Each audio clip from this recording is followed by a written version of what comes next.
Ang kagawaran ng agrikultura, tulong sa ating pagsasaka, paghahalaman, paghahayupan at pangingisda. Gamit ang siyensya, teknolohiya at mga modernong makinarya, tulong sa ating magsasaka, ang susi sa kaunlaran. Agrikultura, tayo'y magkaisa, tayo na mangisda at magsaka, kaalaman ang kanayunan, tungo sa kaunlaran. Ito ang programang Talakayang Pangsakahan ng Calabarzon. Maghahatid sa inyo ng mga impormasyon at inspirasyon tungkol sa pagsasaka at mga napapanahong programa at serbisyong handog ng kagawaran ng pagsasaka dito sa Calabarzon. Tayo na tumutok at makibahagi sa ating talakayang pangsakahan ng Calabarzon. Talakayang Pangsakahan ng Calabarzon. Hatid ng kagawaran ng pagsasaka sa rehiyon ng Calabarzon. Balita, Kwentuhan, palitan ng kaalaman. impormasyon at inspirasyon. Sama-sama nating tunghayan sa Talakayang Pangsakahan ng Calabarzon.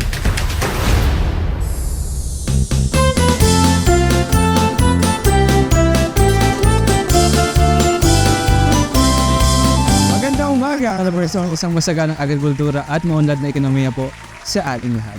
Ito po ang programang Talakayang Pangsakahan ng Calabarzon. Ang programa sa radyo kung saan bida ang mga magsasaka at mangingisda at pati na rin ang mga gustong mapabilang sa napakahalagang sektor ng agrikultura. Ang programang bibigay ng impormasyon patungkol sa mga programang ipinapatupad ng kagawaran ng pagsasaka at ng inspirasyong hango sa kwento ng mga magsasaka dito sa Calabarzon. Ako po yung lingkod, JV Arnino. At naman po si Mostad Chavez at wala po kami sa Department of Agriculture, Regional Agriculture and Fisheries Information Section. Siyempre tayo ay napapakinggan sa dulo ng ating partner radio stations. Radyo natin Laguna 106.3 FM, Bondok Peninsula 102.5 FM, Infanta 105.3 FM, at Kiss FM 95.1. At hindi lang yan, sama ito ay napapanood live sa ating official YouTube and Facebook channel, Department of Agriculture, RFO 4. Yan, kamusta Kuya Books? Sa maayos naman. At talaga naman ito, talagang pinipilit pag-survive kahit ang pabago-bago ang panahon. Yan, uulan, iinit, pero sama-sama pa rin tayo yan. At magandang umaga rin sa ating lahat na taga-subaybay at nakikinig sa ating programa. Yan, Kuya Books, para sa episode natin ngayong araw, syempre panibagong kaalaman sa tulong ng butil na impormasyon at syempre yung impormasyon na hatid nga ng ating farmer mamaya yan. Yan, para sa episode natin Kuya Books sa ating programang DA Best, makasama natin ng hepe ng Regional Animal Disease and Diagnostic Laboratory. Yan, walang iba kundi si Dr. Princess Diana Flores. Yan, sa tulong ni Dr. Ces ay may papaalam sa atin kung ano ba yung serbisyo ng RADVL at ano pa yung mga pwedeng tips niya para may iwasan ng ma-prevent yung sakit sa ating mga pangkahayupan. Mamaya sa ating programang DA Best. Pero bago yun po JV, dumako muna tayo sa mga balitang ating nakalap at tinutukan dito sa Balitang Sakahan. Mga kaganapan sa rehiyon, Mga programa Ayuda at suporta sa mga magsasaka. at iba pa sa Balitang Sakahan. pagsasanay para sa pagtatatag ng halal meat shop isinagawa ng DA4A. Chiverly Kadiklam magbabalita. Sa pangunguna ng Department of Agriculture for Calabarzon o DA4A Halal Program, katuwang ang National Meat Inspection Service at City Veterinary Office ng Tanawan, Batangas, isinagawa ang pagsasanay sa pagtatatag ng halal meat shop noong 16 hanggang 17 ng Agosto taong kasalukuyan sa Argocino Hall, Lares Compound, Lipa City, Batangas. Ito ay dinaluhan ng 30 kalahok mula sa City Cooperative and Livelihood Development Office, City Veterinary Office, Meat Shop Owners, Parenthood Marketing Association, Barangay Animal Health Workers at Muslim Community ng Tanawan City, Batangas. Ayon kay DA4A Halal Program Coordinator Antonio Zara, Sa tumataas na demand ng halal na karne at sa lumalaking populasyon ng mga kapatid na Muslim, ang pagtatatag ng halal meat shop ay makakatulong upang magkaroon ng madaling access ang mga mamimili sa halal certified na karne. Aniya, sa pamamagitan ng pagsasanay na ito, ang mga nagnanais na magsisimula ng meat shop ay magkakaroon ng kamalayan sa mga dokumento at establishmento na kinakailangan. Ang mga meat shop establishments na maaaring irehistro at ihihi ng akreditasyon ay ang slaughterhouse, poultry dressing plant, meat cutting plant, meat distribution center o depot at meat cold storage warehouse. Bawat isang establishmento ay may kanya-kanyang kinakailangang dokumento tulad halimbawa ng business permit, floor plan at iba pa. Mayroon ding kinakailangang istruktural na dapat sundin tulad ng pisikal na istruktura, mga kagamitan at pasilidad. Ibinahagi naman ni Dr. Aris Garcia, City Veterinarian ng Tanawan City, Batangas, ang mga basic requirements ng lokal na pamahalaan sa pagtatatag ng meat shop at mga responsibilidad bilang isang meat trader. Ipinakita din niya ang iba't ibang klase ng parte at gayat ng karne na depende sa pangangailangan. Chika Gitla para sa Balitang Sakahan. Katutubong magsasaka sumailalim sa leadership training ng DA4A. Jonas Palma magbabalita. Pinalakas sa various formation, leadership at organizational strengthening ang 52 katutubong magsasaka sa Katanawan, Quezon sa pangangasiwa ng Department of Agriculture for Calabarzon o DA4A, Kabuhayan at Kaunlaran ng Kababayang Katutubo o 4K program noong 9 hanggang 11 ng Agosto taong kasalukuyan. Ang programang 4K ng Kagawaran ay layong magbigay ng suporta sa mga katutubong magsasaka at mangingisda sa pamamagitan ng 4 na bahagi nito: ang social preparation, production and livelihood support, at marketing and enterprise development. Upang matiyak ang implementasyon ng programa, sa paunang bahagi nito ay nagsasagawa ng pagbisita at nagbibigay ng mga pagsasanay ang mga kawani ng DA4A. Ang mga katutubong magsasaka na kabilang sa samahang may pagkakaisa ng katutubong AITA, Indigenous Peoples Organization o IPO, ang mga nabigyan ng pagsasanay bilang paghahanda sa pamumuno at pamamahala ng samahan. Nagpasalamat ang Pangulo nito na si Ginang Angela Ducot sa ipinahatid ng mga pagsasanay sa kanila na aniya ay magiging malaking tulong sa kanyang pamumuno at paggabay sa kanyang mga kasamahan. Naging mga tagapagsalita sina Binibining Rochelle Ann de Ramos at Binibining Jacqueline Sunga kasama ang kinatawan mula sa Quezon National Commission on Indigenous Peoples na si Binibining Miralyn Torres ukol sa pagpapalakas at pagpapatatag ng kanilang organisasyon. Ito si Jonas Palma para sa Balitang Sakahan. Padre Pio Church nagsagawa ng FFS para sa paggugulayan. Angelo Tasico magbabalita. Nagsagawa ng Farmers Field School o FFS ang Department of Agriculture for Calabarzon o DA4A katuwang ang National Shrine of Padre Pio at lokal na pamahalaan ng Santo Tomas, Batangas. Aabot sa 16 na lider magkasaka mula sa naturang lungsod ang naging estudyante sa FFS kung saan sila ay tinuruang mapalakas ang produksyon ng kanilang paggugulayan at tamang pamamahala ng iba't ibang peste sa halamanan. Ayon kay Parish Priest and Rector Oscar Andal, ikinagagalak nilang ipagamit ang lupa ng simbahan at maitayo ang Capillo Farm upang isulong ang pagkakaisa ng pamahalaan at simbahan para sa seguridad ng pagkain lalo na ang gulay. Ito aniya ay bahagi ng kanilang paglilingkod sa ngalan ng pananampalataya, mga kapwa-tao at ng kalikasan. Samantala, ginanap ang opisyal na pagtatapos ng mga magsasaka noong 8 ng Agosto kasabay ng Harvest Festival ng kanilang mga itinanim na gulay bilang parte ng aplikasyon at produksyon ng FFS.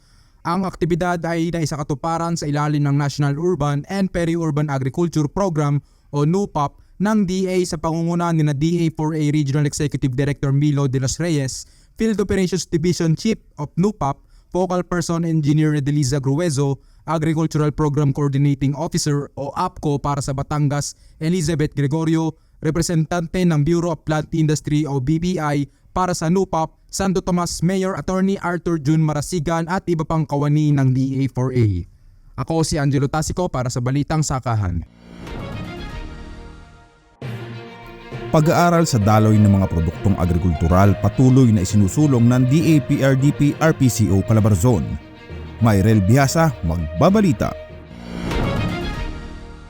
Patuloy na isinasagawa ng Department of Agriculture Philippine Rural Development Project Calabarzon ang pag-aaral nito sa mga daloy ng produktong agrikultural o value chain analysis. Ito ay upang patuloy na magabayan ang mga lokal na pamahalaan, publiko at pribadong sektor at mga magsasaka sa pagbuo ng mga proyekto o programa patungkol sa agrikultura. Ang value chain analysis ay isang masusing pag-aaral na nagpapakita ng mga pinagdaraan ng proseso ng isang produktong agrikultural mula sa pagkuha ng inputs hanggang sa marketing, ugnayan ng mga producer, trader, processor, etc., mga problemang nararanasan sa industriya at mga oportunidad tungo sa pag-unlad. Katuwang ng DAPRDP ang DA Regional Field Office 4A, mga lokal na pamahalaan at iba pang ahensya sa pagbuo o pag-update ng mga value chain analysis. Nakapagsagawa na ang DAPRDP Calabarzon ng 15 value chain analysis sa mga sumusunod na produkto: dairy cattle, coffee, virgin coconut oil, banana, mango, seaweeds, pineapple, cacao, chicken egg, broiler chicken, lowland vegetables, beef cattle, abaka, goat at coconut oil. Dito lahat nakaangkla ang mga proyektong pinopondohan at pinapatupad ng DAPRDP. Nakabatay rin sa mga ito ang Provincial Commodity Investment Plans o PCIPs na naglalaman ng mga interbensyon, proyekto o programa para sa pagpapaunlad ng sektor ng agrikultura sa mga probinsya ng Calabarzon. Ngayong taon, ina-update ng DAPRDP Calabarzon ang value chain analysis nito tungkol sa chicken egg at cacao base sa mga naging pagbabago sa industriya. Inaasahang matatapos ito sa katapusan ng taon. Ako si May Bihasa para sa Balitang Sakahan. At yan ang makulit ang ating nakalap at tinutukan dito sa Balitang Sakahan. Huwag mo kayong alis at manatiling nakatutok sa yung pangsakahan ng Calabarzon. Huwag palampasin ang mga benepisyong pwede mong matanggap sa kagawaran ng pagsasaka sa pamamagitan ng RSBSA. Ano ba ang RSBSA? Ang Registry System for Basic Sectors in Agriculture o RSBSA ay ang opisyal na talaan ng gobyerno sa pagkakakilanlan ng mga magsasaka at mangingisdang Pilipino, kasama ang impormasyon ng kanilang lupang sinasaka o palaisdaan. Ito rin ang basihan ng gobyerno sa pagkakaloob ng iba't ibang intervensyon, ayuda, benepisyo at tulong sa pagsasaka, paghahayupan at pangingisda. Wow! Ganun pala kahalaga ang RSBSA. Malaking tulong to sa ating mga nasa larangan ng agrikultura. Makapagpalista na nga! Ang impormasyong ito ay hatid sa inyo ng Department of Agriculture Region 4 Calabarzon Rice Program. Paano magparehistro sa RSBSA?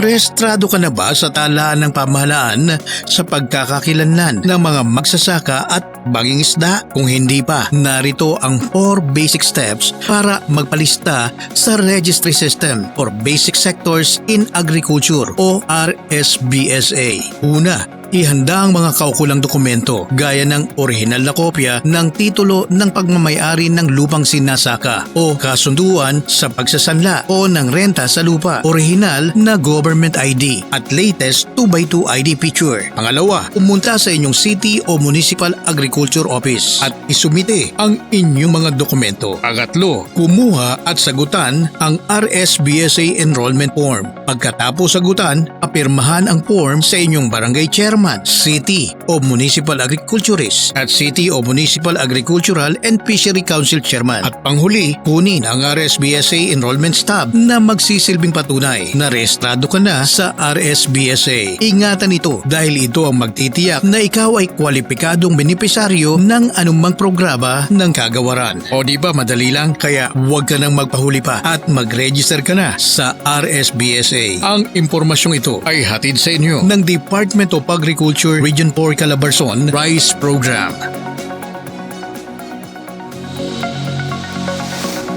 Nagtataka ka ba kung anong mga variety ng palay ang rekomendado dito sa atin? Nako, eto na. I-ready na ang listahan at isulat ang mga sumusunod. Sa inbred rice, andyan ang N6, RC216, C226, C238, C300, C308, C352, C354, C356, C358, C394, C396, C398, C400, C402, C436, C438, C440, C442, C506, C510, C512, C514 at C222. Nakuha mo ba yon? O eto naman ang para sa hybrid.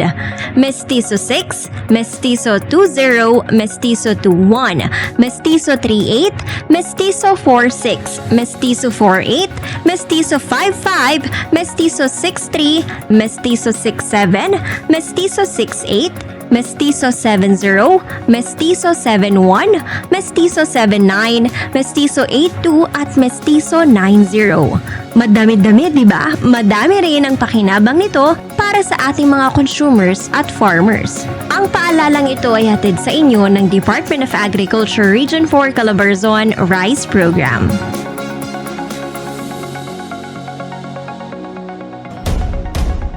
Talakayang pangsakahan ng Calabarzon. Hatid ng kagawaran ng pagsasaka sa rehiyon ng Calabarzon. Balita, Kwentuhan, palitan ng kaalaman. impormasyon at inspirasyon. Sama-sama nating tunghayan sa talakayang pangsakahan ng Calabarzon. Impormasyon tungkol sa mga napapanahon At kapaki-pakinabang na interbensyon at suporta para sa mga magsasaka at mangingisda ating talakayin at tutukan. ating talakayin at tunghayan sa Programang DA Best. Ito po ang programang DA Best ng Talakayang Pangsakaan ng Calabarzon. Kuya Bogs, magandang umaga. Yan, magandang umaga Kuya JV. Siyempre, magandang umaga sa lahat ng ating tagusubaybay at nanonood sa ating programa ngayong araw. Yan, Kuya Bogs, kung nung mga nakaraang episode natin, umpisahan natin na matutunan yung kahalaga ng soil analysis, ano nga ba yung mga peste. At ngayong araw, Kuya Bogs, sa ating mga kasama ang hepe ng Regional Animal Disease and Diagnostic Laboratory, Kuya Bogs. Yan, walang iba kundi ang parang hindi tumatanda Kuya JV. Yan, sana all. Or Princess Flores. Yan, bati po kayo sa ating mga tagapakinig at panonood. Hello, magandang umaga po sa ating lahat. Kamusta po kayo dyan sa lahat ng mga nanonood at nakikinig sa Talakayang Pansakahan ng Calabarzon? Yan, opo. Unang-una ma'am, kumusta po ba si Ma'am Princess? Ay, okay naman po. Medyo inuubo ngayong panahong ito. With the Phoenix Mutual. Okay, pare-parehas pa na talaga. Baka tayo yung madalas na dito mamaya Kuya JV. Tumuloy-tuloy yung ubo natin. Bago-bago yung panahon, ika na. So yun ma'am, bilang panimula nga po, siguro maganda ay ipakilala natin ang ating opisina dahil alam naman po natin na hindi po lahat ay aware na nag-exist po ang ating opisina, ganyan na, ay meron palang ganun dito. O kaya yung mga bagong sumasa ilalim pa lang sa ating industriya.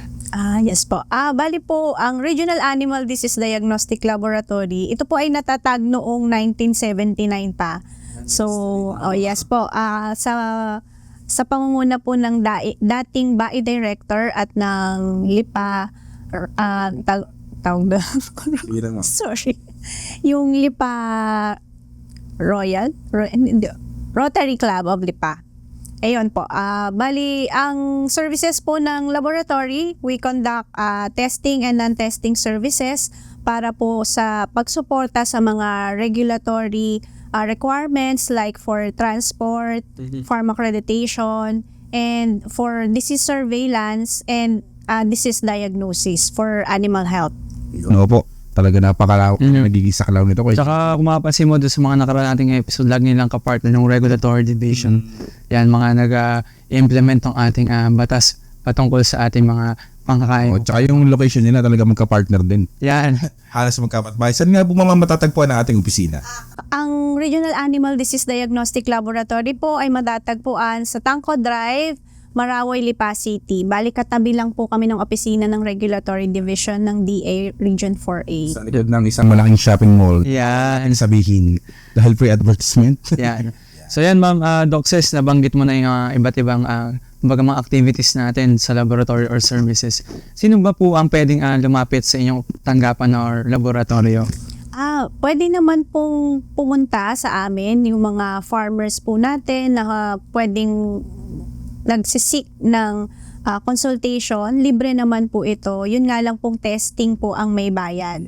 So according po dun sa DAAO number 25 series of 2023, so may mga test po na may mga bayad at meron din pong test na walang bayad, libre.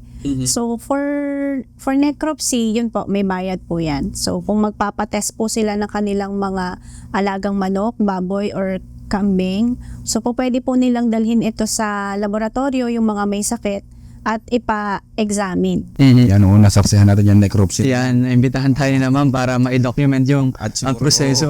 Tama lang siguro na may bayad kasi talaga medyo mahaba-habang proseso yun. Yan ma'am, bukod sa necropsy, syempre, pwede mo ba kami bigyan ng overview pa kung ano pa yung iba't ibang particular na services po natin? Bali, ang laboratory po namin ay nahahati sa 4 na unit.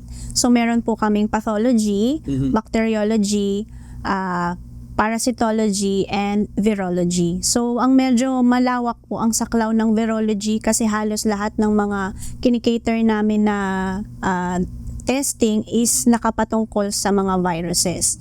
So, for pathology, we conduct necropsy. Yun po yung pagbubukas po ng mga alagang hayop na may sakit. At meron din po kaming complete blood count at saka biochemical exam or hematology. And then for parasitology naman po, nag-examine po kami ng mga fecalysis, yung examination po ng pupo ng ating mga alaga, at saka po yung blood parasite examination. Sa bacteriology, we conduct bacterial isolation, antibiotic sensitivity testing, and water coliform count. And kasama din po dyan yung serology for the detection ng antigen for Salmonella, Mycoplasma, and Brucella. Yan. For virology, medyo madami po yan, yung mga Kung isa-isa yung po natin kulang ating episode. Pero ito ba mamating laboratorio ay nalilimit lang ba ito sa mga livestock or pwede din po ba halimbawa yung ating mga alagang aso tungkol sa rabies, pwede din po ba ito yes po. Balik kami po ay kasama din po, nagtetest po kami for rabies detection, at pwede rin naman pong magpa-test po sa amin ang mga nag-aalaga ng kabayo. Meron po kaming testing for equine at saka yung mga nag-aalaga po ng small animal. Siguro para mabigyan po ng idea yung ating mga stakeholders, ma'am. Okay, ano ba yung parang sign or punto na dapat pumunta na sa laboratorio, or kailangan ba may mga na-obserbahan sila sa kanilang mga alaga? Actually po, ang lumalapit po sa amin is yung mga may nakikitang senyales na sakit sa kanilang mga alaga. So, yung iba po, kapag ka mga poultry, so nagdadala po sila ng buhay na may sakit na hayop. Pero yung iba naman po, requirement for regulatory, for transport and farm accreditation. So, yun po, mga kinikater po namin. So, not necessarily na may sakit. Kasi baka lahat dalhin. Kasi, wari may mga manok or isang building ng manok dinalan. May sakit silang lahat. Yan ang paglilinaw, kailangan lang ma'am sample ang dalhin. Pwede rin naman po sila makipag-ugnayan sa ating mga counterparts sa LGU, sa mga provincial vet offices, city vet at saka sa MAU, para sila po yung mangolekta po ng sample. Kasi alam natin, yung ating mga nasa local government units, yung ating ako-partner dyan. Kaya para mas may assist din tayo sa ating opisina, sa kanila muna lalapit. Saka na-train din, equip ka rin siguro ang ating mga nasa LGU. Actually, naiimbitahan po kami sa mga training po ng mga ating mga livestock inspector, mga veterinarian sa LGU with regarding po dun sa pangongolekta po ng sample. Yun ma'am, sa tingin niyo ma'am, nabanggit natin talaga mahalaga ito, ang pagpapasuri natin mga alagang hayop. Sa inyo ma'am, sa tingin niyo gano'n po kahalaga na ipasuri ang ating mga alagang hayop para sa ikaunlad po ng agrikultura? Yes po, importante po lagi namin tong sinasabi. Early detection, yung po yung way para ma-prevent yung pagkalat ng sakit. So mas maganda po, una pa lang, nakikita pa lang natin yung mga senyales, mai-report po natin agad, mapa-examine para po ma-detect po natin agad yung sakit. Para maiwasan natin yung pagkalat or pwedeng pagkahawa ng iba pang mga hayop na sensitibo doon sa kung anumang sakit na iyon. So yun nga ko, JB, nabanggit nga ni ma'am na pwede nila matutukoy nila kung ano yung sakit. Pero pagdating naman po sa medication o sa panggagamot, tayo din po ba ay nag-a-advise kung ano yung pwede? Yes po, sa mga kliyente po na lumalapit sa aming tanggapan, may libreng konsultasyon naman po kaming ibinibigay patungkol po sa kung anong maaari nilang gamitin na gamot. Yes, ma'am. Yun nga lang po, hindi kami nagbibigay ng gamot, more on consultation lang po. Linawin natin po yun, ano ma'am? Ang natin po ay i-identify. After kasi ng episode na to, pwede pala silang magbigay ng consultation, baka may gamot din. Kung nadadalhin, pag nakita nung sila na rin ang bibigay, po, consultation lamang po ang kailangan, ma'am. Yan ma'am, alam natin, sabi nyo nga, early detection ang pinaka mahalaga na step para maiwasan yung pagkalat. Pero may ano po ba yung mga ways natin dito sa region sa office para ma-monitor natin kung meron bang mga kumakalat ngayon na sakit sa ating industry ng paghahayupan po? Parte din po sa trabaho po namin yung pagko-conduct ng mga animal disease surveillance. So, may mga priority diseases lang po talaga tayo. Ngayon, nasa AI tsaka ASF po yung priority and rabies. So, kasama po yan sa mga binabantayang sakit. Kasama pala yung FMD, although tayo ay free sa FMD, pero kailangan pa rin nating patunayan mag-surveillance na wala pa rin pong existing na FMD virus dito sa Pilipinas. Sa ngayon po ba ma'am, kumusta po ba yung estado po ng ating rehiyon pagdating po sa ganyan na mga sakit? Sa kaligtasan po ng ating mga hayop. Pagdating sa AI, so 2 probinsya na yung na-declare na AI free. Actually, 3 na pala. Kaya lang nabalik yung Quezon na yung dati na-declare ang Quezon na AI free na, kaya lang nagkaroon ulit ng kaso. So ngayon, yung Batangas at saka Rizal, so parehas na silang AI free. Sa ASF naman, sa ngayon, wala nang masyadong kaso kaming nakikita. Nasa parteng Quezon na lang.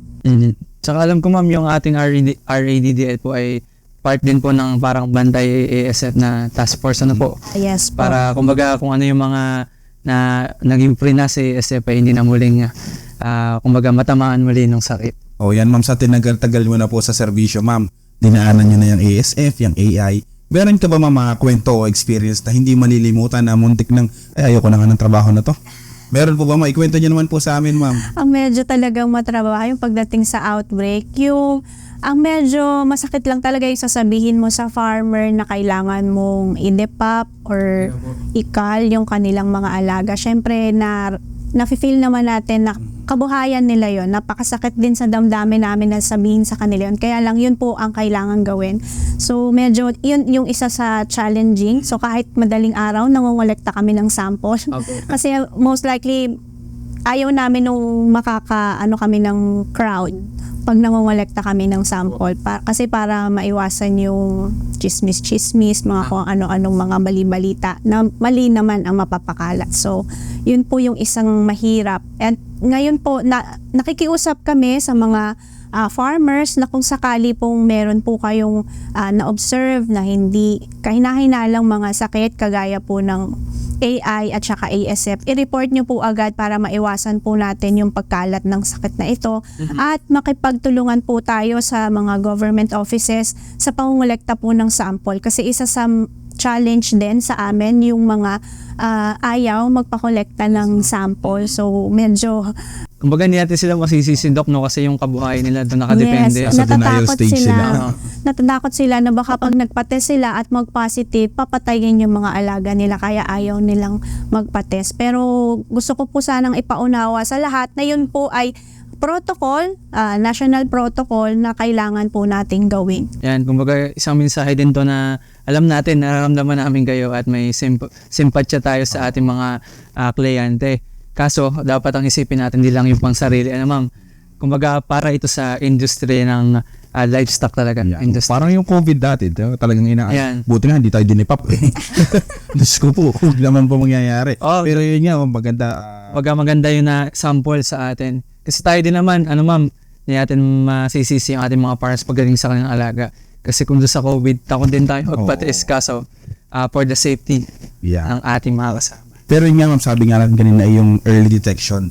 Kung sakasakali ma'am, isa po bang ordinaryong farmer ay kayang i-detect or ano po ba ma'am yung pwede natin na ipakita sa nila na ay may ganito yung manok po?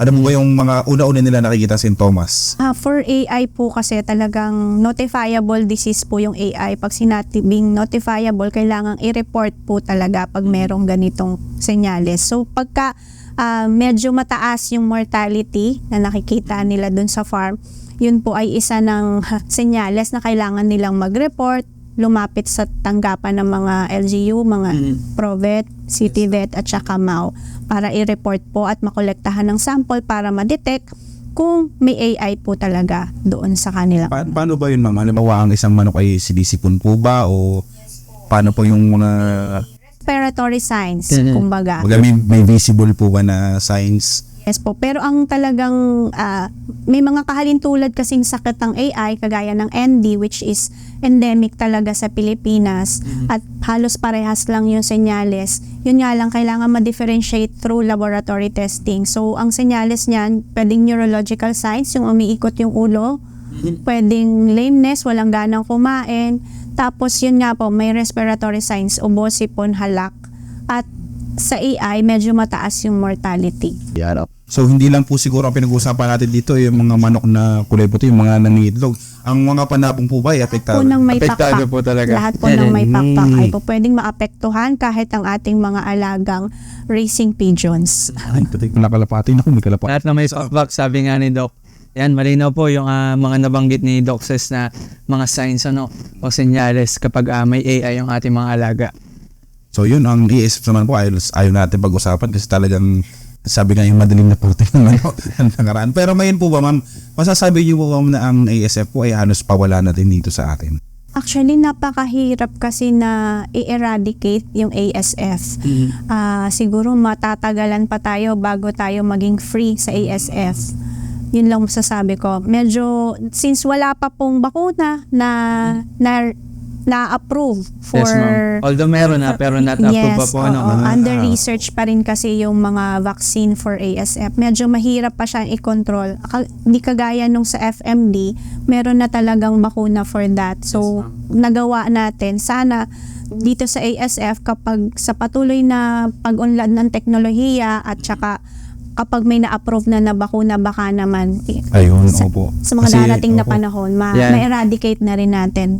Kasi hindi natin mawala yung pag-aalala ng ating mga, lalo-lalo na yung mga investor, yung nagninegosyo na, ayun, may ganyan. Kasi buong buhay nila, yun na yung negosyo nila, at naapektuhan. Saka dito sa trabaho natin, talagang ilan na rin yung na-interview natin na naapektuhan na talagang halos ay gumuho na ang kanilang mundo. Pero sa ngayon naman ay sa tulong din ng DA, unti-unti na rin sila bumaba. Yan na, pag-usapan natin ma'am yung ating mga sakit. Siyempre, ayaw natin mangyari at magkaroon doon sa kanilang hanap buhay.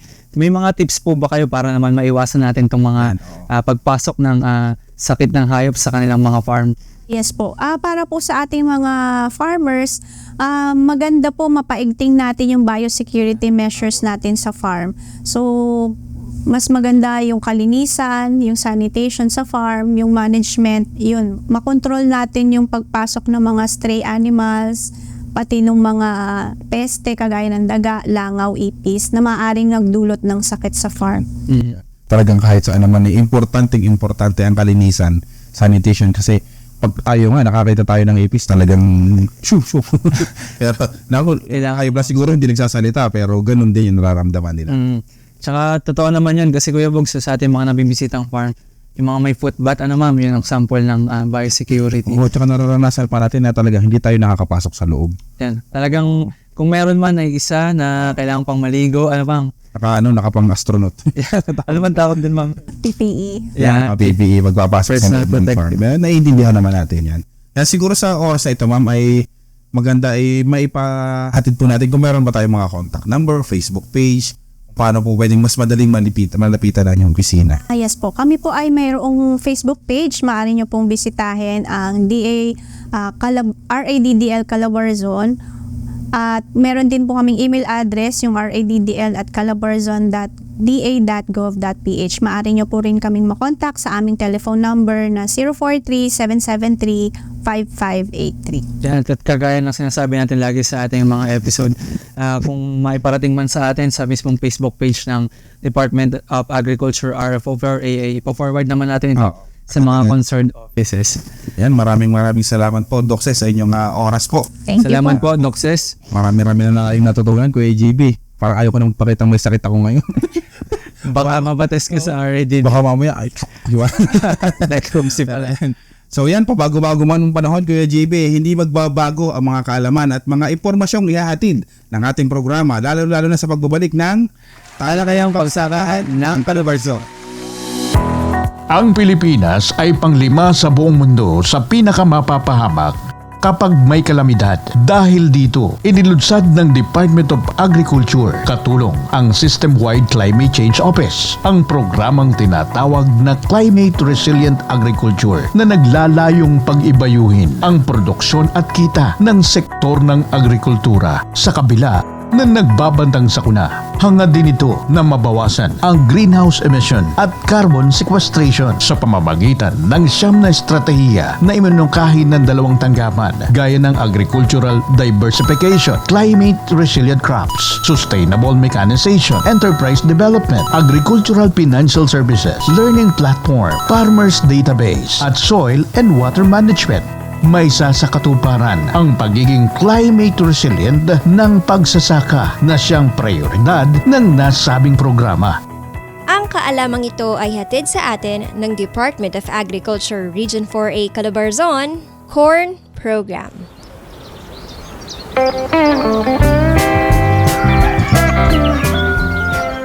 Yak! Bulate! Ay, sobrang daming bulate. Sus, okay lang yan anak. Alam mo ba na ang mga bulatin na yan ay ating mga kaibigan? Kaibigan? Paano po naging kaibigan? Sila kasi ang tumutulong para mas maging malusog ang ating mga lupa. Ang kanilang poops, ang tinatawag nating vermicast na siyang inihahalo natin sa lupa para maging pataba sa organikong pamamaraan. Tay, ang dami namang nabibiling fertilizer sa merkado. Hindi na kailangan yan. Naku anak, iba ito, organic fertilizer ang tawag dito at napakaganda nito sa ating paghahalaman dahil hindi ito nakasasama sa ating kalusugan at sa ating kapaligiran. Ayos pala, Tay. Sorry, Tay. Hindi ko nang itapon yung mga bulatin na yan. Ikaw talaga anak. O siya, halika at tulungan mo akong kumuha ng mga vermicast. Kaalamang ito ay hatid sa atin ng Department of Agriculture Region 4A Calabarzon Organic Agriculture Program. Alam mo ba kung anong African Swine Fever o ASF? Ito ay isang uri ng karamdaman na nakukuha ng mga baboy. At ang bad news, nakamamatay ito para sa mga alagang baboy.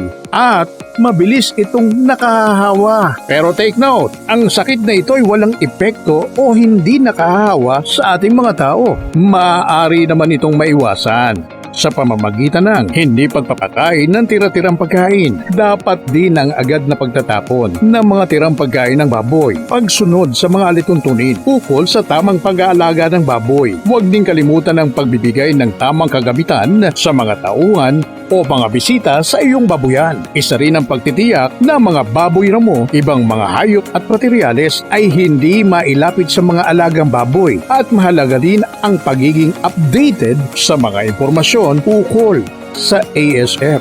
Aware ka na ba kung ano ang African Swine Fever? Tandaan, ito'y isa puso para ligtas ang alagang baboy mo. Ang impormasyong ito ay hatid sa atin ng Department of Agriculture Region 4 Calabarzon Livestock Program.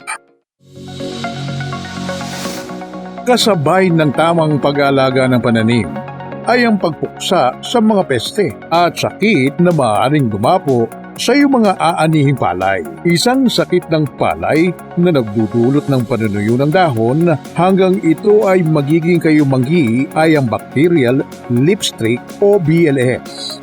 Dahil sa pinsala nito sa dahon, nababawasan ang kakayahan ng mga halaman na gumawa ng pagkain nito o yung photosynthetic activity, kung kaya't ito'y karaniwang nagdudulot ng kabawasan sa bigat ng butil o grain weight. Ito ay kumakalat sa pamamagitan ng halamang natira sa sakahan na naapektuhan ng BLP na maaaring makapinsala sa susunod na taniman. Para makaiwas, tiyaking magsagawa ng regular field monitoring upang agad na matukoy at maaksyonan ang presensya ng peste. Dapat ay sundin ang tamang dami at panahon ng paglalagay ng abono. Huwag hayaang magkasakit ang pananim para maging masagana ang aanihin. Ang impormasyong ito ay hatid sa inyo ng Department of Agriculture Region 4 Calabarzon Rice Program. talakayang pangsakahan ng Calabarzon. Hatid ng kagawaran ng pagsasaka sa rehiyon ng Calabarzon. Balita, Kwentuhan, palitan ng kaalaman. impormasyon at inspirasyon. Sama-sama nating tunghayan sa talakayang pangsakahan ng Calabarzon.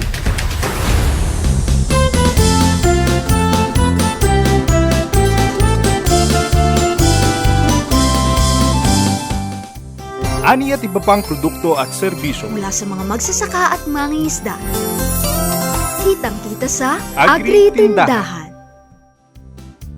Doon mo kay JB, napakasarap ng pinasalubong mo sa akin last week na wine. Saan ba galing yun? Yan ang wine ng Lipote ng Rural Improvement Club ng Alabat, Quezon, Kuya Bogs. Yan, bukod dyan sa napakasarap, Kuya Bogs, ang Lipote wine ng Alabat, Quezon ay purong Lipote, fermented at mayroong 12% alcohol content. Kaya pala naman medyo swabing-swabe talaga.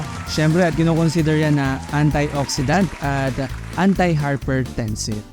Yun nga, Kuya Bogs, dagdag pang kaalaman para sa ating mga taga-subaybay. Ayon sa pag-aaral, ito rin ay mayroong anti-inflammatory, antibacterial at anti-tumor properties. Kaya naman, masarap na, healthy pa. And Kuya JB, alin din pala sa kanilang mga produkto na maaaring bilhin sa kanilang samahan ng Rural Improvement Club o Alabat ay ang cocoa sugar, cassava and banana chips, calamansi juice, chili powder, vinegar, pure honey, tablaya at virgin coconut oil. Napakadami, Kuya JB. Yan nga, yung mga iba pang produkto, Kuya Bogs, ng Rural Improvement Club at yung pinag-usapan natin na wine ay nagkakahalaga lamang ng 375 pesos per 750 ml. Yan, paano ba sila makukontak, Kuya JB? Yan, maaaring makontak ang Rural Improvement Club of Alabat, Quezon sa numerong 0981-214-9120. Yan, ulitin po natin, 0981-214-9120. Kaya sa mga gusto rin matikman ang mga produktong nabanggit, ay kontakin nyo lang ang number na ito. Talagang napakasarap at sulit na sulit. Kaya naman, mga suki, bilhin na!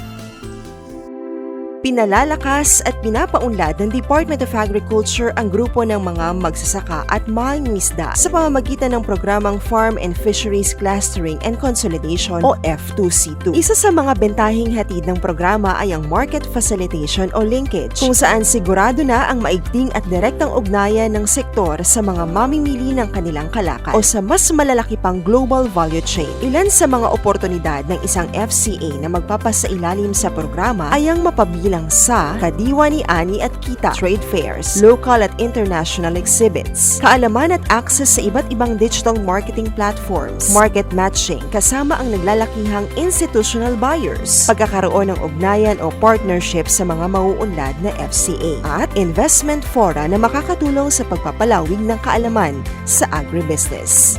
Para sa inyong mga katanungan, makipag-ugnayan sa Department of Agriculture Region 4, Calabarzon. Ang impormasyong ito ay hatid ng DA4A F2C2 program. Ang pagiging maagap, mahalagang sangkap para sugpuin ang foot and mouth disease o FMD bago pa man dumapo sa ating mga alagang hayop. Ilan sa mga pwede mong gawin ay ang pagpapanatili ng kalinisan sa sakahan, pagbabakuna ng mga alagang hayop, pag-uulat ng di pangkaraniwang pagkakasakit ng mga alagang hayop, at pagkontrol sa pakikisalamuha ng mga alagang hayop sa iba. Distansya muna para di magkahawahan. Yan ang ating mga tips para maiwasan ang foot and mouth disease. Uy, may uod! Kaibigang uod din kaya to tulad ng sabi ni tatay? Nako anak bad uod yan. Ang tawag dyan ay corn borer. Kaya niyang kainin ng lahat ng parte ng halaman. Dahon, katawan, bulaklak, bunga at ugat. Grabe naman pala, tay! Paano po yan mapipigilan? Madali lang yan, Ana. May iba tayong paraan upang masugpo ang mga pesteng yan. Una, ang maagang pagtatanim upang maiwasan ang pagsalakay ng mataas na populasyon ng pesteng kulisa. Pangalawa, magtanim ng munggo. Munggo? Para saan yung munggo, tay? Ang mga bulaklak nito ay nagsisilbing pagkain ng mga putakti na pumipigil naman sa pagdami ng mga pesteng kulisa. Pangatlo, ang pagpapalit-palit ng pagtatanim ng mais at iba pang pananim tulad ng mustasa, okra o kamatis ay isa ring paraan na makatutulong upang maputol ang ikot ng buhay ng mga pesteng kulisap. At panghuli anak, ang pagsugpo ng mga kulisap sa pamamagitan ng paggamit ng buhay na organismo, bakterya o pesticides. Ang galing naman, tay! Kaya ikaw na uod ka, bad uod ka. Alis ka dyan! Ang impormasyong ito ay hatid sa inyo ng Department of Agriculture Region 4 Calabarzon Corn and Cassava Program. Talakayang pangsakahan ng Calabarzon. Hatid ng kagawaran ng pagsasaka sa rehiyon ng Calabarzon. Balita, Kwentuhan, palitan ng kaalaman. impormasyon at inspirasyon. Sama-sama nating tunghayan sa talakayang pangsakahan ng Calabarzon. Mga kwento ng pag-asa at tagumpay. Siguradong kapupulutan ng aral at ng inspirasyon.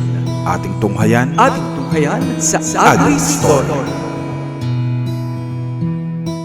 Tunghayan natin ng kwento ni Ginoong Melchor Namuco, isang lider magsasaka mula sa San Juan, Batangas na 11 taong gulang pa lamang nang simulang magiliwan ang pagsasaka. Kaya sa loob man ng ilang taong pag-aaral hanggang sa matupad ang pangarap niya maging isang marino, ay nagawa niya itong iwan upang balikan ang nakagisnan. Sapul talaga yung mga magulang ko magsasaka. Bilang ako nga ang matanda sa aming magkakapatid, ay laging akong katulong ng tatay ko simula no grade 5. Natuto na akong pagsasaka, pag-aararo, paghahanda ng taniman, pag-aalaga ng mga hayop, pagtatanim. Mura akong edad na 11 taong gulang, natutunan ko ng lahat. Nung makatapos ako ng high school dito sa aming bayan, ay lumuwas ako ng Maynila at nagtrabaho nga bilang isang security guard. At sa aking pagtatrabaho doon, ay ako ay nag-self-supporting hanggang sa makatapos din ako ng marine engineering. Nagkumpleto ako kung paano ang mga kailangan ng isang marino o seafarer at sa kabutihan palad ay nakasakay din. Nung makasakay ako sa passenger boat ang aking nasakyan, hindi pa rin yung aking kursong sa makina, kundi assistant sa cabin. Yun ang naging posisyon ko. Pagkatapos ng isang kontrata, balik uli ako dito sa Pilipinas. Habang naghihintay makasakay ulit, tumutulong pa rin ako palagi sa aking mga magulang, katulad niya ng aming sa pagsasaka. Hawak ang prinsipyo sa pagsasaka na sumisiguro sa bawat hapag ng mga mamamayang Pilipino, ay pinili ni Ginoong Melchor ang hanap buhay kung saan siya masaya, malaya at kapiling ang mga mahal sa buhay. At pinili ko din dito kahit na nga naging marino ko. Unang-una, iba yung ikaw ay nasa sarili mong pamilya, kapiling mo yung mga mahal sa buhay. Pangalawa ay maligaya kung magtrabaho bilang magsasaka at tayong nagpapakain o nagbibigay ng lahat ng mga kailangan ng mga mamamayan. Sa pagsasaka ay natutunan din ni Ginoong Melchor ang kahalagahan ng direktang pagkipag-ugnayan sa pamahalaan upang sila ay maalalayan sa mga pagsubok sa produksyon at merkado. Sa pamamagitan din ng aming Municipal Agriculture Office, tapos yung AEW bilang Pangulo o bilang isang magsasaka, ay kapag napunta ng Lipa sa region, sa Lares, sumasama ako at mismo ako ang nakikipag-usap sa kanila para sa aming mga request, sa aming mga pangangailangan, sa aming mga problema. At sa ganong paraan, madali ko silang nakilala. Napakaraming naibigay sa amin sa kasalukuyan ng DA. Nagka-training kami sa Army Field School, pag-aalaga ng palay, kung paano pagtatatag at pagpapatakbo ng negosyo, sa marketing, tapos yung production, marami pang iba. Tapos sa mga machinery naman, ang mga natanggap na namin, napagkalooban kami ng modern rice mill na kasalukuyang nag-operation at nagpo-processing kami. Nandyan din yung walk behind transplanter na malaking tulong din sa amin. Mayroon din kaming tanggap na floating tiller at isa rin sa pinakamaganda namin natanggap, multi-tiller. Tapos ito nga ang huli, pinagkaloob sa amin itong biomass electrical circulating dryer na nandito na at nakaready na para i-install. Matapos tumanggap ng mga interbensyon na sumuporta sa patuloy na pag-unlad ng samahan, sa talahiban ay buo ang loob ni Ginoong Melchor na sabihing wala siyang pagsisisi sa pagbalik sa pagsasaka. Bukod sa mga naipundar, sa kaligayahan pa lang niya ay maituturing na niya itong tagumpay. Sa aking palagay ay wala akong dapat pagsisiyan dahil maligaya nga ako at successful bilang Pangulo dahil sa kasaysayan din ng aming barangay o samahan. Ang isa sa pinaka-aktibo at maraming nagiging tulong ang ating kagawaran ng pagsasaka. Sa patapos ko rin na aking mga anak at sila ay professional, yan ay mayroong parte, malaking parte rin na nanggaling sa pagsasaka. Kaya hindi ko talaga pwedeng kalimutan ang pagsasaka. Marami na rin kaming naipundan ng mga gamit sa pakikipagtulungan din ng aking mga napatapos ng mga anak. Kaya kami nakapagpatayo nga ng maayos na bahay. Kung nanguna ang aking nasasakyan lang bilang magsasakay, kalabaw, paragos at aringan tora-tora. Sabi ko nga hindi ko akalain na magkakaroon kami ng ganung sasakyan. Hindi ang pinagmulan din yan. Nandahil nga sa mga anak, nandahil din sa pagsasaka. Doon na nagsimula ang lahat-lahat para kami nagkaroon ng mayroon kami ngayon. Naniniwala si Ginoong Melchor na siya at ang kwento ng kanilang samahan ay magsisilbing inspirasyon hindi lamang sa mga kapwa magsasaka kundi para sa iba pa ring interesado sa pagsasaka. Kaya naman, isang mensahe na pagpapatuloy ang nais niyang ipahatid lalo na sa oras ng pagsubok. Sa aking mga kapwa magsasaka, huwag tayong mawawala ng pag-asa. Ipagpatuloy natin ang ating pakikipaglaban sa magsasaka. Dahil dito sa pagsasaka, nasa pamamaraan lang yan. Sa katunayan, ay talagang malaking tulong ang ginagawa ng ating kagawaran ng pagsasaka na talagang pinapaunlad at tinutulungan ang lahat ng magsasaka para mabago naman ang kabuhayan. Nagpapasalamat nga po ako sa Department of Agriculture. Saludo po kami dahil isa po kami sa inyong natutulungan at nakakarating sa amin ang dapat matanggap bilang mga magsasaka. Alam niyo ba na napakaraming pwedeng gawing lutuin gamit ang kasaba o kamoting kahoy? With this easy recipe, pwede tayong gumawa ng polvoron. Paano simulan? Kailangan mo lang tustahin ang cassava flour hanggang sa maging golden brown ito. Tapos, paghaluin ang asukal at powdered milk. Idagdag naman ang tunaw na mantikilya at haluing mabuti. Pagkatapos ay hulmahin gamit ang polvoron molder. At panghuli, balutin ito gamit ang cellophane. Madali lang, di ba? Yan ang kamoting kahoy. Yummy na, healthy pa. Ang impormasyong ito ay hatid sa atin ng Department of Agriculture Region 4 Calabarzon Corn and Cassava Program. Napapaisip ka rin ba kung ano ang organic agriculture? Ano nga ba ang pagkakaiba nito sa di-organikong pamamaraan ng pag-aagrikultura? Alam mo ba na ang organic agriculture ay isang alternatibong paraan upang mabawasan ang negatibong epekto ng paggamit ng pataba at pesticide na makaaapekto sa kalusugang pantao, likas na yaman at komersyo. Sa pamamaraang organiko, likas na pamamaraan ang kailangan at isa na dyan ang hindi paggamit ng sintetikong kemikal sa produksyon. Tandaan na sa pagiging magsasaka ay maaari pa ring mapaunlad ang likas na yaman habang yumayabong ang kabuhayan. Kaya halika na at makiisa sa pamamaraang organiko. Hindi ka lang kumikita, nakakatulong ka pa sa kalikasan. Ang impormasyong ito ay hatid sa inyo ng Department of Agriculture Region 4 Calabarzon Organic Agriculture Program.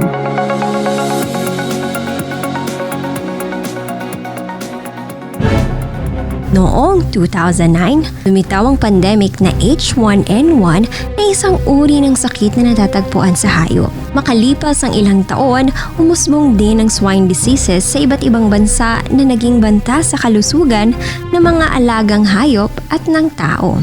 Kaya mainam na pagbutihin ang kondisyon ng sakahan, gaano man kalaki o kalit ang mga ito. Ilan sa mga hakbang na maaaring gawin ay ang pagkakaroon ng malinis na tubig, tapat na pagkain para sa mga alagang hayop, wastong pagpapalaki at regular na paglinis ng tirahan ng mga ito, maging pag-iwas, pagkontrol at paggamot sa mga pinsala at sakit.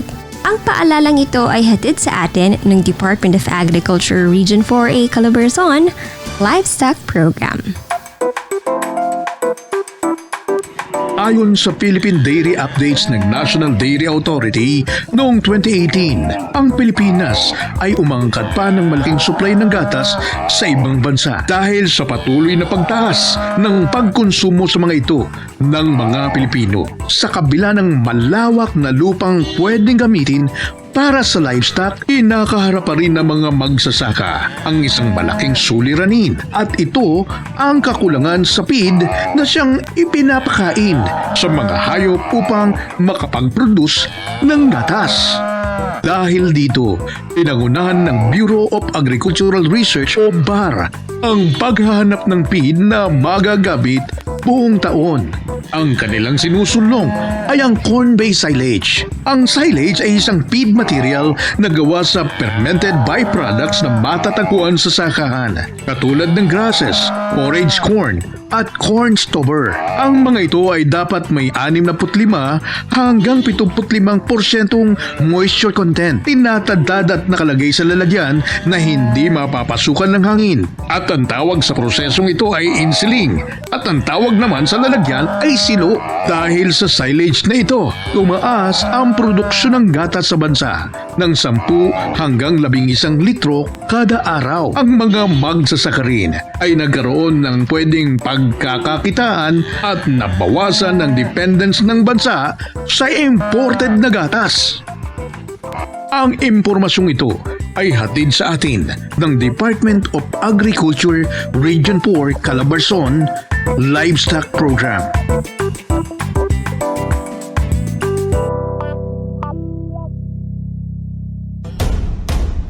Talakayang pangsakahan ng Calabarzon. Hatid ng kagawaran ng pagsasaka sa rehiyon ng Calabarzon. Balita, Kwentuhan, palitan ng kaalaman. impormasyon at inspirasyon. Sama-sama nating tunghayan sa talakayang pangsakahan ng Calabarzon.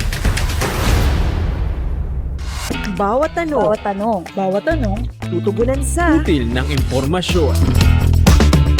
What's up mga ka-agri? Alam niyo ba na kapag kayo ay napasali sa isang cluster, kailangan yung magkaroon ng Cluster Development Plan? Ang Cluster Development Plan o CDP ay naglalaman na pagkakakilanlan ng cluster, estado ng produksyon at mga pangangailangan simula sa pagtatanim hanggang sa pagmamarket. Bahagi ito ng mga requirement ng Farm and Fisheries Clustering and Consolidation o F2C2 program ng kagawaran na magsisilbing basehan sa pagbibigay ng suporta sa pamamagitan ng mga banner programs at iba pang programa. At huwag kayong mag-alala dahil hindi kayo mag-iisa sa pagbubuo nito. Nariyan ang ating mga kawani mula sa F2C2 program at iba pang banner programs para gabayan kayo hanggang sa dulo. Sana lahat sasamahan ka hanggang dulo, hindi yung sa una lang magaling. Para sa karagdagang impormasyon ukol sa Cluster Development Plan, magmensahe sa aming Facebook page, Department of Agriculture RFO 4A. Muli, ako si Agri Dani para sa butil ng impormasyon. Maraming salamat sa ating bago na namang impormasyon sa ating Agri-Dandal Admin Dani. At yan naman po ang umubo ng bagong edisyon ng Talakayang Pangsakahan ng Calabarzon. Ako po ay marami kayong natutunan at naging makabuluhan ang sandali po nating pinagsamahan. Abangan po sa susunod na talakayan sa tuwing araw ng Miyerkules sa ganap na alas 9 hanggang alas 10 ng umaga. At sabay mapapakinggan ang ating programa sa ating mga partner radio stations. Radyo natin Laguna 106.3 FM, 102.5 FM Bondok Peninsula, 105.3 FM Infanta at Kiss FM 95.1. Siyempre abangan po ang ating susunod na episode live sa ating Facebook at YouTube channel, Department of Agriculture, RFO 4A. Muli ako po yung lingkod, Box de Chavez at nag-iiwan, Kuya JB, na isang trivia. Yes, Kuya, ano yan? Alam mo ba, Kuya JB, na kailangan lamang ng 17 muscle sa ating mukha para mumiti at 47 naman para sumimangot? Kaya naman, ikaw, lumiti ka na kasi hindi mo alam kung sino nahuhulog sa ngiti mo araw-araw. Yun! Ako po si James Sergino at sangalo po ng ating Regional Executive Director Milo de los Reyes at sa bubuo ng Regional Agriculture and Fisheries Information Section. Kami po ay taus-puso nagpapasalamat sa inyo pong pagsubaybay. Kaya naman, lagit-lagit na mutok sa Talakayang Pangsakahan ng Calabarzon.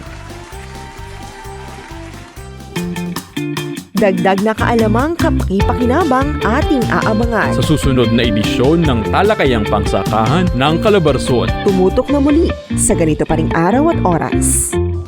Sumainyo ang programang Talakayang Pangsakahan ng Calabarzon. Ako po ang inyong lingkod, Milo de los Reyes, na nag-aanyayang laging sumubaybay sa ating programa at sama-sama at tulong-tulong nating kamtin ang mas masaganang agrikultura at maunlad na ekonomiya. Maraming salamat po at hanggang sa muli. Magsasaka at mangingisda, kabalikat ng inang